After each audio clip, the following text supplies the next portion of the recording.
ಈ ಕಾರ್ಯಕ್ರಮದ ಪ್ರಾಯೋಜಕರು Gadiyar group of company. Gadiar Group of Companies, synonymous with excellence and innovation, stands as your dynamic partner for progress. Gadiar Group ensures safety as guardians in firefighting and builds vibrant communities in real estate. Building tomorrow, today. ವೀಕ್ಷಕರೇ, ಸನ್ಮಾರ್ಗ ನ್ಯೂಸ್ಗೆ ಸ್ವಾಗತ. ನಾನು ಪ್ರಿಯ ಸುದೇಶ್.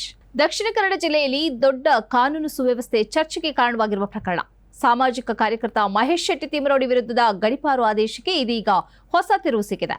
ದಕ್ಷಿಣ ಕನ್ನಡ ಜಿಲ್ಲೆಯಿಂದ ರಾಯಚೂರಿನ ಮಾನ್ವಿ ತಾಲೂಕಿಗೆ ಗಡೀಪಾರು ಮಾಡಿ ಪುತ್ತೂರು ಉಪವಿಭಾಗಾಧಿಕಾರಿ ಹೊರಡಿಸಿರುವ ಆದೇಶವನ್ನು ಹೈಕೋರ್ಟ್ ಕಾಯ್ದಿರಿಸಿದೆ. ದಕ್ಷಿಣ ಕನ್ನಡ ಜಿಲ್ಲೆಯಿಂದ ರಾಯಚೂರಿನ ಮಾನ್ವಿ ತಾಲೂಕಿಗೆ ಗಡೀಪಾರು ಮಾಡಿ ಪುತ್ತೂರು ಉಪವಿಭಾಗಾಧಿಕಾರಿ ಹೊರಡಿಸಿರುವ ಆದೇಶ ಪ್ರಶ್ನಿಸಿ ಮಹೇಶ್ ಶೆಟ್ಟಿ ತಿಮರೋಡಿ ಸಲ್ಲಿಸಿರುವ ಅರ್ಜಿಯ ಆದೇಶವನ್ನು ಹೈಕೋರ್ಟ್ ಕಾಯ್ದಿರಿಸಿದೆ. ಅರ್ಜಿದಾರರು ಕಾನೂನು ಸುವ್ಯವಸ್ಥೆಗೆ ಧಕ್ಕೆಯಾಗಿದ್ದಾರೆ. ಏಪ್ರಿಲ್ 13-15ರಂದು ಮತ್ತೆರಡು ಪ್ರಕರಣಗಳು ಮಹೇಶ್ ಶೆಟ್ಟಿ ತಿಮರೋಡಿ ವಿರುದ್ಧ ದಾಖಲಾಗಿದೆ.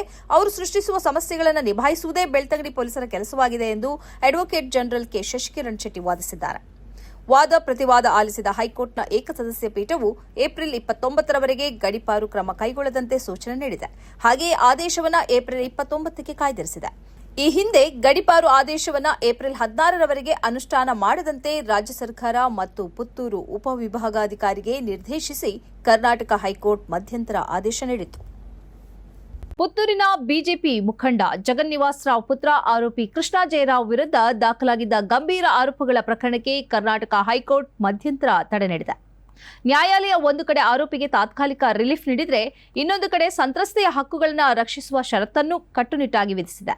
ಯುವತಿಯನ್ನು ಮದುವೆಯಾಗುವುದಾಗಿ ನಂಬಿಸಿ ಅನಂತರ ಗರ್ಭವತಿ ಮಾಡಿದ ಆರೋಪ ಈ ಪ್ರಕರಣದ ಕೇಂದ್ರವಾಗಿದೆ. ಪ್ರೀತಿಸಿ ಯುವತಿಯನ್ನ ಮದುವೆಯಾಗುವುದಾಗಿ ನಂಬಿಸಿ ಗರ್ಭವತಿ ಮಾಡಿದ ಆರೋಪದಲ್ಲಿ ದಕ್ಷಿಣ ಕನ್ನಡ ಜಿಲ್ಲೆಯ ಪುತ್ತೂರಿನ ಬಿಜೆಪಿ ಮುಖಂಡ ಜಗನ್ನೀಸ್ ರಾವ್ ಪುತ್ರ ಕೃಷ್ಣ ಜಯರಾವ್ ವಿರುದ್ಧ ದಾಖಲಾಗಿದ್ದ ಪ್ರಕರಣಕ್ಕೆ ಹೈಕೋರ್ಟ್ ಏಪ್ರಿಲ್ 24ರಂದು ಮಧ್ಯಂತರ ತಡೆಯಾಜ್ಞೆ ನೀಡಿ ಆದೇಶಿಸಿದೆ.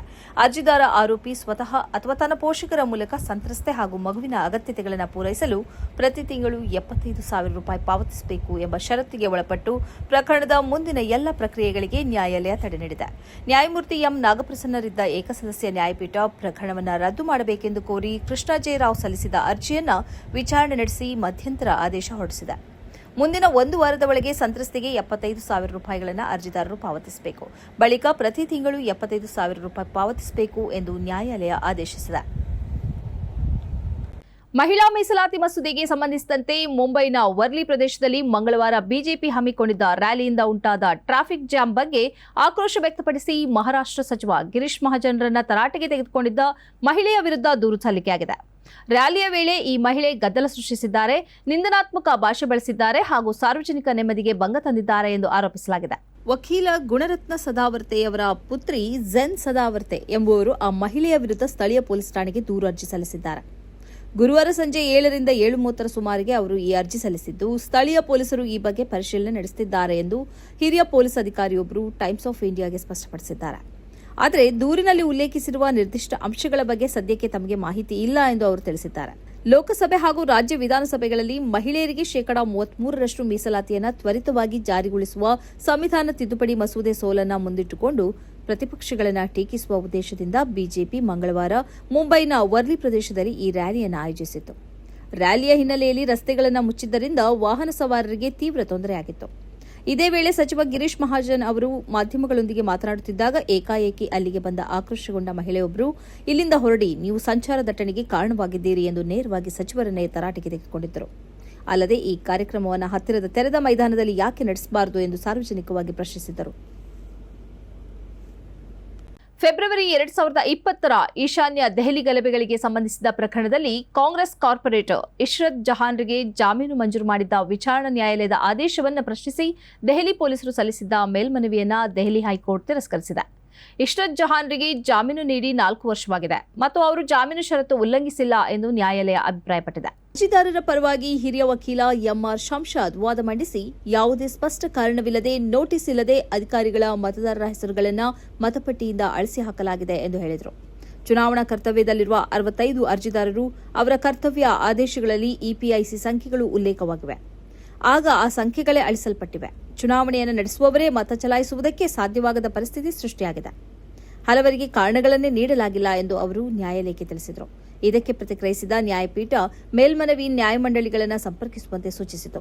ನೀವು ನಿಮ್ಮ ವಾದಗಳನ್ನು ಮೇಲ್ಮನವಿ ನ್ಯಾಯಮಂಡಳಿಯ ಮುಂದೆ ಮಂಡಿಸಿ, ಅದು ವಿಷಯವನ್ನು ಪರಿಶೀಲಿಸಲಿ ಎಂದು ಸಿಜೆಐ ಸೂರ್ಯಕಾಂತ್ ಸೂಚಿಸಿದರು.